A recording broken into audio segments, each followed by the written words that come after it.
World360.com کے معزز سامعین السلام علیکم۔ سامعین، اسکندریہ کے روشن مینار کا شمار زمانے قدیم کے 7 عجائب میں ہوتا ہے۔ اسے اسکندریہ کا لائٹ ہاؤس بھی کہا جاتا ہے۔ یورپی زبانوں میں اسے پینار کے نام سے جانا جاتا ہے۔ اس کا یہ نام اس جزیرے کے نام سے لیا گیا ہے جہاں یہ تعمیر کیا گیا تھا۔ یہ زمانے قدیم کی مشہور ترین عمارتوں میں سے ایک سمجھا ہے۔ اسے دنیا کے پہلے روشن مینار ہونے کا اعزاز بھی حاصل ہے۔ 23 برس قبل یونانی ماہر تعمیرات سوسٹراٹوس نے اسے بطلموس دوم کے عہد میں تعمیر کیا تھا۔ اس 100 میٹر سے زائد بلند مینار کو مصر کے ساحلی شہر اسکندریہ کے قریب بحیرہ روم کے تاریخی جزیرے پاروس میں تعمیر کیا گیا تھا۔ یہ مینار 1500 برس تک قائم رہا۔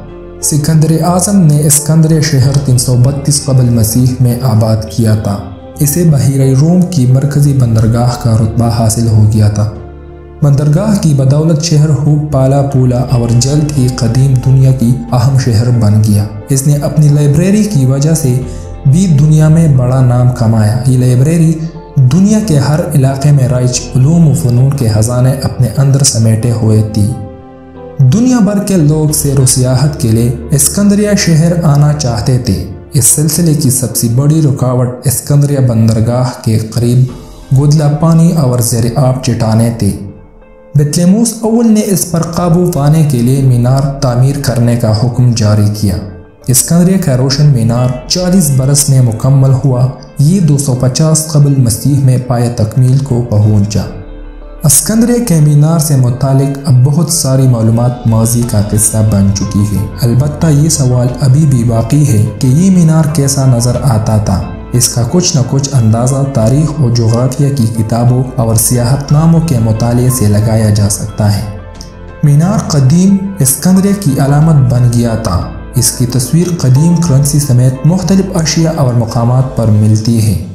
اسکندریہ کا مینار کم از کم 450 فٹ اونچا تھا اور اس کا ڈھانچہ دیوہیکل اور ہوش منتر تھا۔ یہ اسکندریہ بندرگاہ کے گیٹ کے قریب جزیرے پاروس کے مشرق میں بنایا گیا تھا۔ مینار کا زیر حصہ چوکور تھا جس میں سرکاری دفاتر کے ساتھ ساتھ استبل بھی تھے۔ مینار میں کارکنان اور اہل خانہ کے لیے زیر منزل میں 300 کمرے بنائے گئے تھے۔ دوسری منزل 8 کونوں والی تھی جس میں بالکونی بھی بنائی گئی تھی جہاں سے سیاح قدرتی مناظر کا لطف اٹھاتے اور نشاط انگیز مشروب پیا کرتے تھے۔ مینار کا بالائی حصہ استوانی شکل کا تھا۔ مینار میں 180 فٹ کی بلندی پر ہمہ وقت آگ چلتی رہتی تھی۔ اوپر والے حصے میں سمندر کے دیوتا وسیڈین کا مجسمہ بھی نصب کیا گیا تھا۔ اسکندریہ کے دیوہیکل مینار کے اندر ڈلوانی شکل کا عجیب و غریب زینہ بنایا گیا تھا جہاں سے گھوڑوں کے ذریعے مینار کے بالائی منزلوں تک ضرورت کا سامان پہنچایا جاتا تھا۔ سامعین، ابھی تک یہ راز دریافت نہیں ہو سکا کہ مینار کے اوپر آگ جلانے کے لیے کیا طریقہ کار استعمال کیا جاتا تھا۔ کہا جاتا ہے کہ یہ آگ کی روشنی بڑے بڑے شیشوں سے منعکس ہو کر 50 کلومیٹر تک پھیل جاتی تھی اور سمندری جہازوں کو راستہ دکھایا کرتی تھی۔ اس کی روشنی تیز ہوتی، اس کی بدولت ملاح میلوں دور سے اپنا راستہ تلاش کر لیتے تھے۔ سامعین، اسکندریہ کا روشن مینار ریکارڈ مدت تک قائم رہا۔ اس کی اہمیت کا اندازہ اس بات سے لگایا جا سکتا ہے کہ یہ 40 منزلوں پر مشتمل انتہائی بلند مینار تھا اور اس کی عمارت شگاف والی تھی۔ اسکندریہ کے روشن مینار نے یونانی، رومانی اور مصر کے اسلامی اقتدار میں آ جانے کے بعد اسلامی عرب میں شہنشاہیت کا زمانہ دیکھا۔ اس کی اہمیت اس وقت ماند پڑ گئی جب مصر کا دارالحکومت اسکندریہ سے قاہرہ منتقل ہوا۔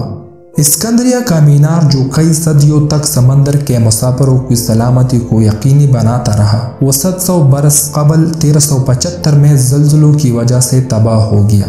اسکندریہ کے مینار کی جگہ قیتبائی کا قلعہ تعمیر کیا گیا ہے۔ مینار کے کچھ پتھر قلعے کی تعمیر میں استعمال ہوئے جبکہ دیگر سمندر کا حصہ بن گئے۔ فرانس کے ماہر آثار قدیمہ جان ایمبرور نے 1994 میں اسکندریہ بندرگاہ کے علاقے میں تحقیقاتی کام کے دوران مینار کے کچھ پتھر سمندر کی تہہ سے دریافت کیے تھے۔